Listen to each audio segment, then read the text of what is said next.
शेष होला राष्ट्रपति शासन।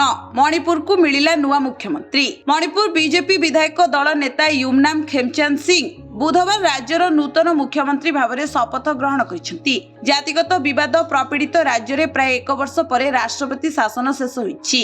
मणिपुर राज्यपाल अजय भल्ला इम्फाल लोक भवन में खेमचंद को शपथ पाठ कराइछंती। विकसित भारत 2047 रे मणिपुर एक गुरुत्वपूर्ण भूमिका ग्रहण करिबो।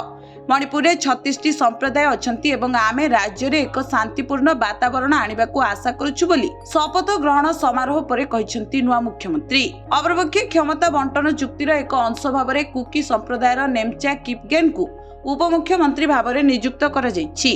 से मणिपुर प्रथम महिला उपमुख्यमंत्री भाव में नियुक्त होइतिबा बेले गोविंद दास कन्थोजाम गृहमंत्री भाव में दायित्व ग्रहण करिवे। मणिपुर में जातिगत हिंसा पर राष्ट्रपति शासन प्रथम थर पर फेब्रुआरी 13, 2025 रे लागू होइतिला। एहा परे अगस्त 13 रे 6 मास पई एहाकू वृद्धि करा जायतिला। तेबे आसंता वर्ष राज्य रे निर्वाचन हेबाकू जाउछि।